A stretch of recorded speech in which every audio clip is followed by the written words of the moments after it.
النجم 35 to 39. أعوذ بالله من الشيطان الرجيم. عنده علم الغيب فهو يرى أم لم ينبأ بما في صحف موسى وإبراهيم الذي وفى ألا تزر وازرة وزر أخرى وأن ليس للإنسان إلا ما سعى. عنده کیا اس کے پاس علم الغیبی علم ہے غیب کا، فہوا تو وہ یرا وہ دیکھ رہا ہے، ام یا لم نہیں، ینبا وہ خبر دیا گیا، بیما اس کی جو فی صحف موسیٰ صحیفوں میں ہے موسیٰ کے، و ابراہیم اور ابراہیم علیہ السلام کے، الذی جس نے وفا کی، اللہ کہ نہ تزیرو بوجھ اٹھائے گی، وازرتن کوئی بوجھ اٹھانے والی، وزرا بوجھ، اخرى کسی دوسرے کا، وان اور یہ کہ لیسا نہیں ہے، للانسانی انسان کے لیے، الا مگر، ما جو، سعی اس نے سعی کی، اس نے کوشش کی.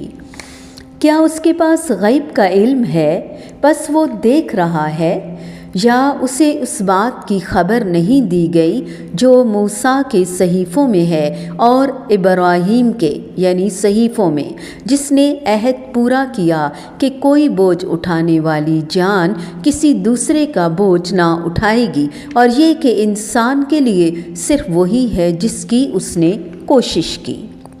عنده علم الغیب فہو یرا، یہ شخص ایمان سے منہ موڑنے اور اس تمام پر بخل اور کنجوسی کے باوجود جو اپنے آپ کو پاک قرار دے رہا ہے اور آخرت کے عذاب سے محفوظ رہنے اور وہاں کی نعمتوں کے حقدار ہونے کا جو گمان اس نے کر رکھا ہے، کیا اس کے پاس علم غیب کی دوربین ہے، کوئی آلہ ہے جس کے ساتھ وہ یہ سب کچھ دیکھ رہا ہے؟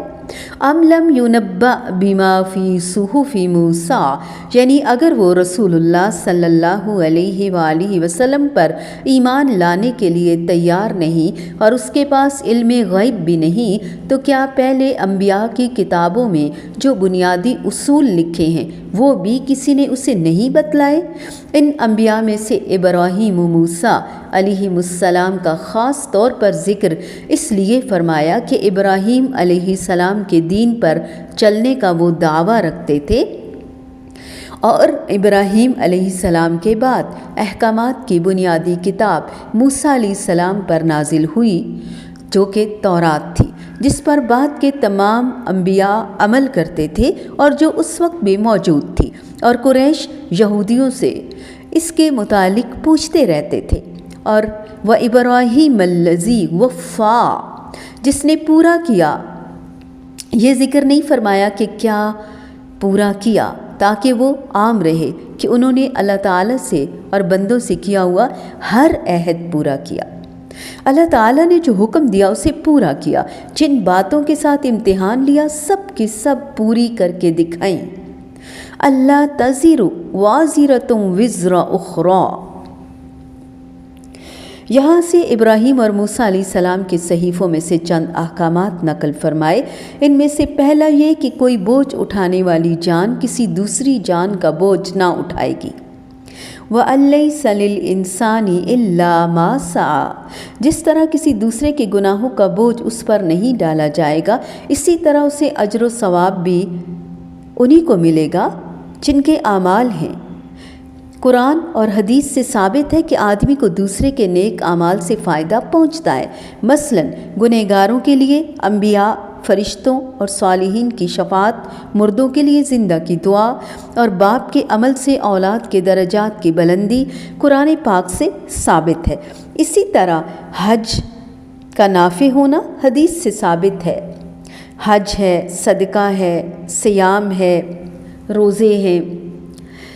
تو آیت کے ساتھ ساتھ فرمایا یہ سب کچھ اسی شخص کے لیے نافع ہوگا، نفع بخش ہوگا جو ایمان لے آیا۔ کافر کو ان میں سے کوئی چیز نفع نہ دے گی۔ ایمان کے بعد ان چیزوں کا نافع ہونا اس کی اپنی سعی یعنی ایمان ہی کی برکت کا نتیجہ ہے۔ رسول اللہ صلی اللہ علیہ وآلہ وسلم نے ابو طالب سے کہا، اے چچا، لا الہ الا اللہ کہہ لو، میں اس کلمے کے ساتھ تیری خاطر اللہ تعالیٰ کے پاس جھگڑوں گا۔ ابراہیم علیہ السلام نے فرمایا، یوم لا ینفع مال ولا بنون الا من اتی اللہ بقلب سلیم، جس دن نہ کوئی مال فائدہ دے گا نہ ہی بیٹے مگر جو اللہ کے پاس سلامتی والا دل لے کر آیا۔ کفر و شرک سے سلامت دل والے کو وہاں اس کے بیٹے بھی کام آئیں گے جو اس کے بعد اعمال صالح کرتے رہے، اس کے لیے دعا کرتے رہے، اس کا مال بھی جو صدقہ جاریہ کی صورت میں اس کے نامہ اعمال میں ثبت ہوتا رہا۔ بلند درجے والے مومن والدین کے ساتھ ان کی اسی اولاد کو ملایا جائے گا جو ایمان کی نعمت رکھتے ہوں گے، خواہ کسی بھی درجے کا ہو۔ ہماری کوشش اور ہمارے اعمال ہی ہمارے سامنے ہوں گے۔ رات کو جاگنے کے لیے اگر ہم کوشش کرتے ہیں، بھاگ دوڑ کرتے ہیں، تو وہ کل ہمارے سامنے آ جاتی ہے، وہ کوشش اور وہ بھاگ دوڑ۔ اسی طرح نیکی کے کسی بھی کام میں ہم جو محنت کرتے ہیں ہمارے ہی فائدے میں ہے، ہمیں ہی نفع دے گی۔ یہ نہیں کہ کام آپ کا کریں، کام آپ کریں، کریڈٹ کوئی اور لے جائے۔ دنیا میں یہ نہیں ہوتا تو اللہ کے ہاں یہ کیوں ہوگا، کیسے ہوگا؟ حضرت موسیٰ علیہ السلام اور حضرت ابراہیم علیہ السلام کے صحیفوں میں بیان کردہ تعلیمات کا خلاصہ اللہ رب العزت نے ہمارے سامنے پیش کیا۔ یہ اسلامی تعلیمات کے نہایت اہم بنیادی اصول ہیں جو اٹل ہیں۔ جس طرح فارمولے طے شدہ ہوتے ہیں نا کہ پانی ازل سے 2 حصے ہائیڈروجن اور 1 حصہ آکسیجن سے مل کر بنا ہے، ابد تک یہی فارمولہ رہے گا۔ 2 + 2 ہمیشہ 4 ہوتے ہیں، یہ نہیں کہ ابتداً 4 تھے۔ 21ویں صدی کی فراوانیوں میں 2 + 2 6 ہو جائیں گے، یا غریب جمع کرے تو 3 ہوں، امیر جمع کرے تو 6 ہوں؟ بالکل نہیں، یہ اٹل قاعدے ہیں، کلیے ہیں۔ اسی طرح یہ نکات بھی بالکل اٹل ہیں، نیک و بد سبھی کے لیے، 7ویں صدی ہو یا 21ویں صدی ہو، کوئی سی بھی یا بیچ کی صدی یا وقت ہو، اس سے پہلے کا یا اس کے بعد کا، یہ اہم ہیں، انہیں سمجھنا ضروری ہے۔ پھر کوئی بوجھ اٹھانے والا کسی دوسرے کا بوجھ نہیں اٹھائے گا، یہ اعمال کا بوجھ ہے۔ ہر فرد اپنے اعمال کی تنہا جواب دہی کرے گا، اپنے کیے کا پھل خود پائے گا، خدا نخواستہ سزا خود ہی بھگتے گا اگر برا کام کرے گا تو۔ دنیا والا معاملہ نہیں کہ بستے بیگ کوئی اور اٹھا کے لے کے جا رہا ہے اور بچے ہم خالی ہاتھ ہلکے پھلکے بھاگ رہے ہیں۔ گناہوں کا بوجھ، گندگی کا بوجھ کوئی بانٹنے کو تیار ہی نہ ہوگا، یہ خود ہی اٹھانا ہوگا۔ سفر کا اصول ہے کہ ہلکے پھلکے لائٹ ویٹڈ سفر کرو۔ گناہ کرتے ہوئے بھی یاد رکھنا چاہیے کہ بوجھ اتنا نہ ہو کہ سہارا نہ جا سکے، اٹھایا نہ جا سکے۔ دنیا میں عورت بہت سے گناہ شوہر اور والدین کے کندھے پر بندوق رکھ کر کرتی ہے۔ پردہ نہ کرنے کا دوش شوہر، والدین کے سر، حالانکہ یہ کل بوجھ بانٹنے والی وہ خود ہے، کوئی اور نہیں۔ کل جواب دہ خود ہوگی قیامت کے دن، کوئی اور نہیں۔ دنیا میں ہر معاملے میں شوہر کے پیچھے جا چھپنا، ان سے پوچھ لیجئے، آخرت میں یہ کہہ کر دامن چھڑانا ممکن نہ ہوگا، لہٰذا ہوشیار رہنا ہوگا۔